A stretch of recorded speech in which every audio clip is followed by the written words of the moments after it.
You mentioned the President's comments on Friday. To follow on what Jessica was asking about oversight, on Friday, you referred to that, the President said, quote, every member of Congress has been briefed on this program. Why then, or not just Republicans, but Democrats like Keith Ellison saying, I've heard nothing about this. He said he checked his email, he had his staff go back through records. He hasn't been briefed on it. I can't speak to individual members. What I can tell you is that every member of Congress has been briefed on it. The chair and ranking member of the Intelligence Committee have made clear that every member was advised of this and had the opportunity for briefings. As was widely reported over the weekend, the Department of Justice and intelligence officials have taken multiple actions to inform members of these authorities, including providing in-person briefings and classified white papers. The classified white papers were provided by the Intelligence Committees in December of 2009 and 2011, along with a formal request that the white papers be made available for review by all members.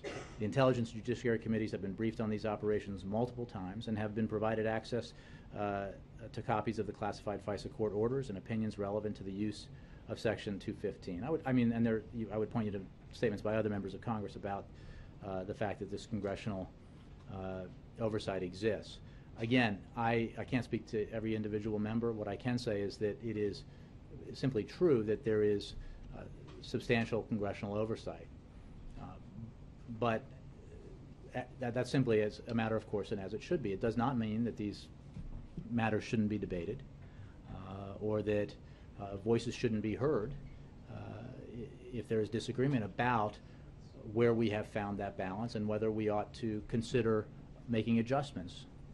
But that debate should also include an understanding and appreciation for the need for programs like this in the world that we live in and given the threats that we face. Two other quick ones on this, but we're told that all House members are getting a briefing on Tuesday about these surveillance programs. It sounds a little bit like retroactively if the President Friday says every member of Congress has been briefed. Now, if they have been briefed, why are they getting another briefing on Tuesday? I'm not aware of any. I'm not aware of any. I would refer you to the agencies that are briefing.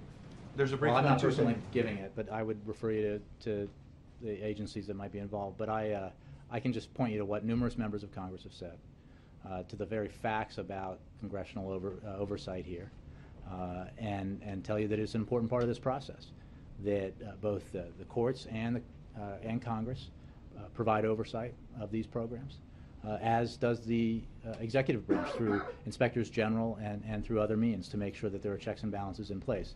That doesn't make them perfect. It means that the programs do have the oversight that was sought in the past as a means of ensuring that they were conducted properly and conducted properly and legally and consistent with our values.